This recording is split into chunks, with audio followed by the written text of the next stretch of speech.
suis le président de l'association au Sénégal de Sénégal Social qui regroupe les gens là. Nous sommes aujourd'hui à Kaolack dans le cadre d'une tournée de sécurité routière Gamou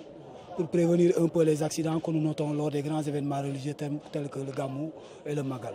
Donc dans cette dynamique, nous avons initié une sécurité routière de proximité qui consiste à descendre sur les gares routières et à échanger, à parler avec les chauffeurs pour leur rappeler les consignes de sécurité.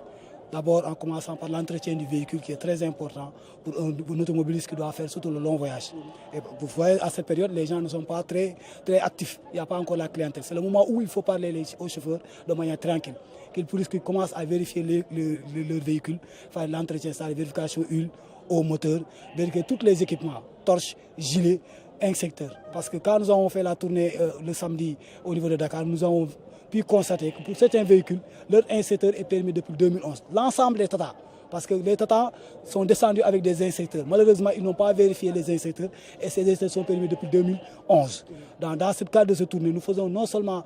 une sensibilisation, mais nous inspectons, c'est-à-dire nous vérifions si les équipements élémentaires sont au niveau des véhicules, surtout ceux qui doivent transporter les pèlerins. En cas de manquement de certains matériels, êtes-vous prêt à accompagner ces chauffeurs? Bien sûr, nous avons reçu de la part du ministère des Transports terrestres, du directeur des Transports terrestres surtout, un lot d'inspecteurs, un lot de gilets, de casques.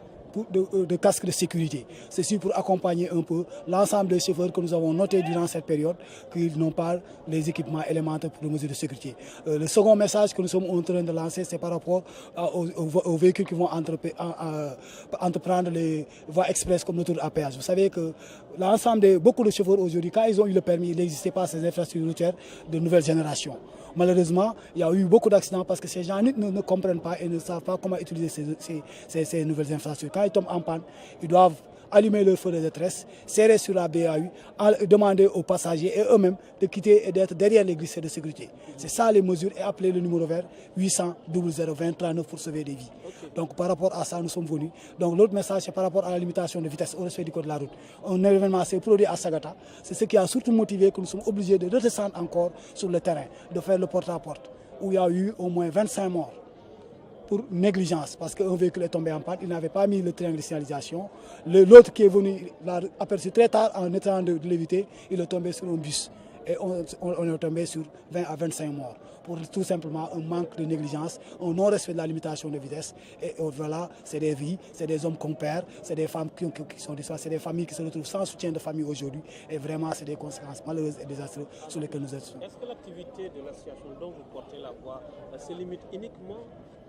pendant l'organisation des grands événements? Non, nous faisons une sécurité routière en permanence, donc de manière continue. Après ces événements, nous allons faire la sécurité routière en milieu scolaire pour initier les élèves et les étudiants à l'utilisation des infrastructures parce que nous avons les passerelles, les passages culturels qui ne sont pas respectés. Alors que toute personne, tout individu qu'on voit se déplacer aujourd'hui, avant de devenir chauffeur, avant de devenir conducteur de moto, il est passé par l'école. Donc à ce niveau, il faut un programme d'éducation routière au niveau des établissements et au niveau des Dara. Parce que là, les Dara aussi, on a vu les talibés qui se retrouvent sur les routes. Eux aussi, on doit les intégrer dans la politique d'éducation routière aujourd'hui au Sénégal. Donc le troisième volet, c'est le volet environnement. Vous savez, on a constaté qu'au niveau des routes, les gens ont tendance à manger, à jeter ou à déposer des ordures. Ces petits gestes aussi peuvent être cause d'accidents de la route. Donc si on note au niveau des routes un certain nombre d'ordures ou bien un certain nombre d'obstacles, parce que pour que le véhicule puisse freiner, il faut qu'il n'y ait pas un obstacle entre la chaussée et le pneu. Maintenant, même c'est pourquoi on balaye les routes, parce que le sable même est un obstacle au freinage d'un véhicule. Le choix de Kaolack d'abord, parce que Kaolack, d'abord parce que Kaolack c'est un carrefour. C'est une zone carrefour où pratiquement tous les véhicules convergent. Celui qui va aller à Touba peut passer par Kaolack. Celui qui va aller à Ziguinchor ou à Kantama pour faire le Gamou,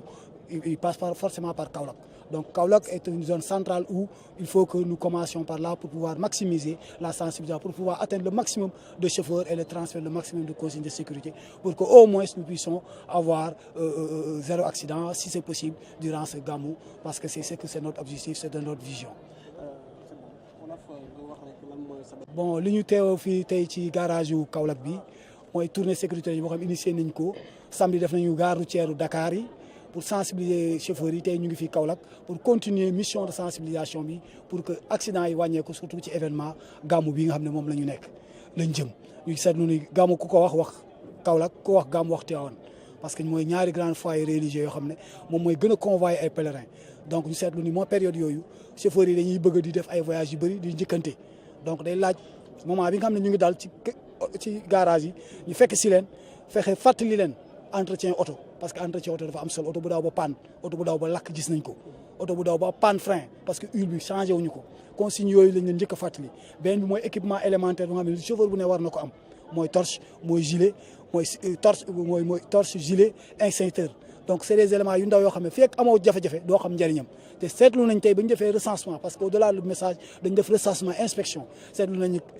car yu bëri wala 1000 car yu bëri amuñu extincteur yi amuñu sax ceinture de sécurité yi amuñu gilet or gilet dafa am solo parce que boo paanee moo xam guddi da nga war a takk gilet wàcc ngir mën a dépendre pour ku ñëw mën laa seen. ndax pare ngeen ngir accompagner. pare nañu pour accompagner leen parce que tey ministère des transports terrestres à travers le directeur des transports terrestres jox nañu équipement yoo xam ne ci biir inspection bi ku ñu rendre compte ni yoru ko jox nañ ko jox nañ ñu gars ñi ay inspecteurs jox nañ leen ay gilet jox nañ leen ay casque de sécurité jox nañ leen livre code surtout parce que ñu bëri ba ñu gëjee dawal yàgg na tey soxla nañu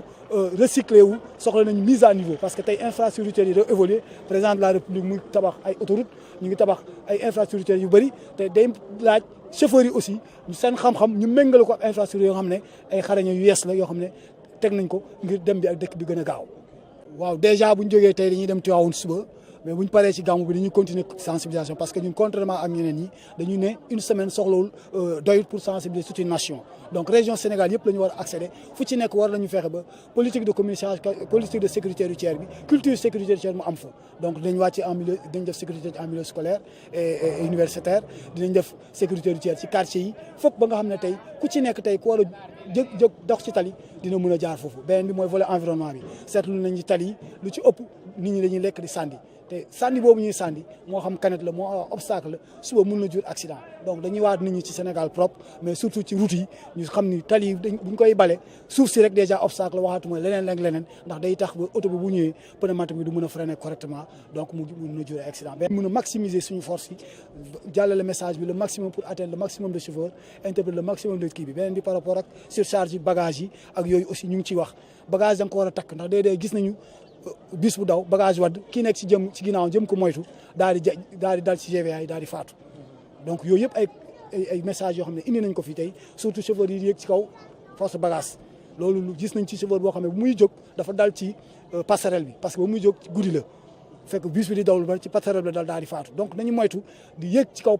porte bagage yi di fa tëdd guddi ndax boo jógee en tout moment xamoo moment boobu bus bi fan la toll bu fekkee mu ngi suuf benn passerelle war ko jàll mën na la lor donc yooyu ay consignes la ak ay messages yoo xam ne il faut ñu fàttali leen ko il faut ñu wax leen ko ñaaxaat leen ko pour réduire un peu les accidents surtout par rapport ak gàmmu